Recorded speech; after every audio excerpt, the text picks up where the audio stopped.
Hello, Monetization Nation.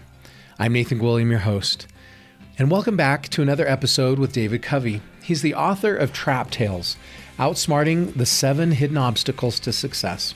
As we discussed in the last episode, there are 7 common work traps we may fall into: the busyness trap, the procrastination trap, the ego trap, the trigger trap, the silo trap, the settling trap, and the myopia trap.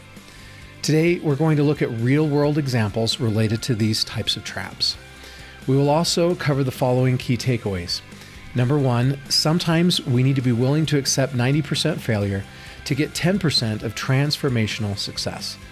Number 2, if we want a certain type of person in our organization that's going to represent the culture we want, we should absolutely hire for it. Number 3, we have to constantly adapt, change, and reinvent ourselves if we want to stay ahead. I'm a big believer in stories. I feel that stories are the things that people remember the most, they engage the most. If we want to say something that's really going to cause change, it's usually from a story. Maybe you could go back through the 7 principles and maybe tell us a story of an individual or an organization that was making a mistake, that was falling into one of these traps, and how they changed it, and maybe the impact of that change. So I'm a big fan of Jeff Bezos and what he's done with Amazon.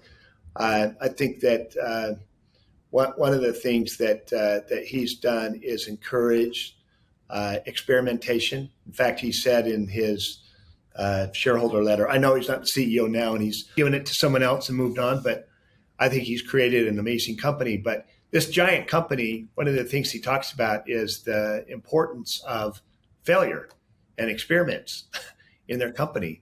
And here you have this giant company, you think that it would just be more focused on compliance and about everybody kind of, doing their job and not stepping outside of their role. And that's not at all the kind of company he's built. He's built this company where he wants people to experiment, to try new things, to create new things. Another good example is Google. Google used to have, as part of their job assignment for people, is to have 20% of it to focus on their pet projects, things that they were passionate about. Now, why would a company like Google do that? To have people say, okay, hey, let's focus on 20% of your job can be on things that you're passionate about. Well, that created Gmail. It created Google Earth. There's a lot of other products that came from that. And I think that what these companies realize is that to get the best out of their people and to get the most out of their people, you need to allow people to experiment, allow people to try new things, allow them to pursue their passions. And there's a way to align that also with the organization to where those passions can also align with the organization goals and strategy and so forth. That's a great example. Let me make a comment on that real fast. So not only did that 20% focus time where employees could choose discretionary where they wanted to put that time when they worked at Google, not only did that give them home runs like Gmail, I bet you 90% of those were failures, right? I bet you 90% of those didn't provide any kind of meaningful, sustainable, long-term benefit for Google. But because they were willing to have 90% failures, they got the 10% home runs. And it took being willing to accept 90% failure to get 10% transformational home runs. And that's a tough shift for a lot of companies. Most CEOs aren't willing to accept 90% failure, but that's probably the only way you can get 10% transformational home runs. Okay, back to you. Back to your stories that you were sharing. No, so I would say that so I shared those examples on Amazon and Google. I really relate to the business examples because I have kind of a business background.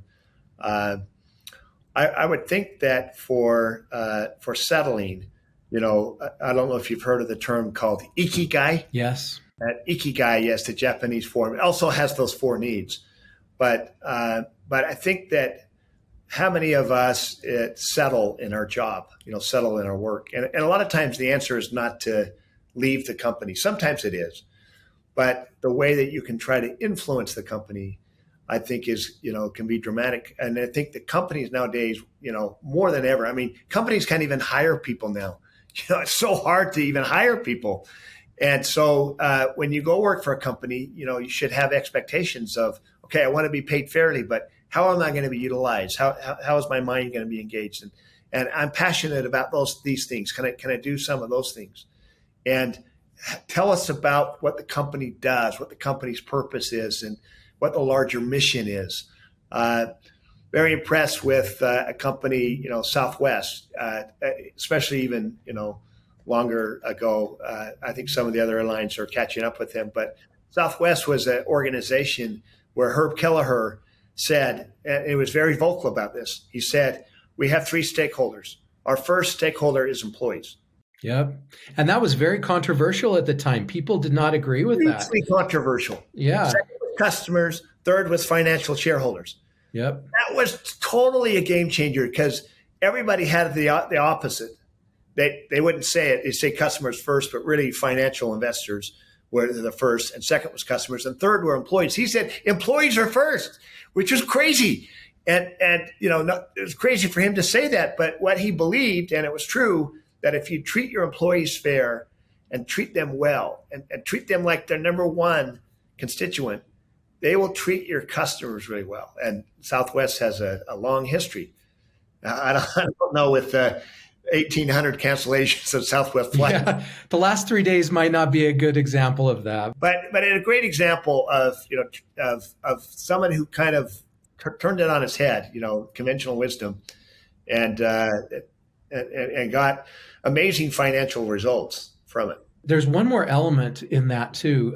Simon Sinek in his book Start With Why, he talks about Southwest and their hiring, and one of the big elements of that, taking care of their people, is when Herb started, he actually let go a whole bunch of people. He actually said, this is the type of person we need to create the company we need. And if you're not on board with this, we're letting you go. And so they did some cleaning house, and then they did some internal analysis of who are the best people we can hire instead of us trying to train people to be what we need. Why don't we find the right people that are going to provide this kind of service? And I believe they found that cheerleaders and majorettes who were used to cheering and rooting for other people provided the best customer service that they were wanting to provide for their customers. And so they actually started looking for people that had backgrounds as cheerleaders and majorettes to fill that kind of a role. And yeah, well, I think that's right. You look for what you want. It's the Jim Collins, getting the right people on the bus. I think that's what Herb Kelleher was doing. We said, hey, we have a certain type of person that we're looking for. I'm sure we all have these negative customer experiences where you think, you know what, this person's serving me, you shouldn't be in customer service. You don't say that to them. Maybe you're not as mean or direct with them. But there's some people that you say, how did you get this job? You don't like being in customer service. You don't like serving people. And I think that's what Southwest learned so well, is that, look, we need to there's a profile. There's a certain type of person that fits this profile, and we need to make sure that we're hiring to that profile if we want to be able to maintain this type of culture that we want to have. So, yeah, I wholeheartedly concur with that thinking, is that, if you want a certain profile or type of person in your organization that's going to represent the culture that you want, yeah, you should absolutely hire for it. all right, go ahead. Keep going with your stories. Procrastination, I guess the story that I would use there is, if you look at the Fortune 500 companies, again, Fortune 500 companies are the largest revenue companies in America, okay? And the highest, down to the lowest. Nowadays, you got to almost be like 4 or 5 billion, I think the last time I checked, even to be number 500. But if you look at that and you look at the last 20 years, 67% of those companies in the last 20 years are no longer on the list. 67. So that means those companies that were there 20 years ago are no longer on that list. Why? Do you think any of them said, hey, our goal is to get off the Fortune 500 list? because our revenues are declining. No, what happened is they didn't evolve, they didn't adjust, they didn't adapt, they didn't reinvent, right? They didn't experiment. They punished their people when they made mistakes instead of encouraged them and said, "That's fine. What did you learn from it?" And because of that, these companies have fallen off the list. That's 20 years. So I don't know how much more strongly you can say it than what's happening in today's environment is your knowledge, lasts for maybe 5 years. You got to constantly be re-educating yourself, learning. You got to be reading like crazy because what you knew 5 years ago is now obsolete. It's not relevant. And companies in the same way. I love a company that I talk about internationally, Lego. Lego is an amazing company. I mean, with my 7 kids, you can imagine how many Legos I've bought over the years.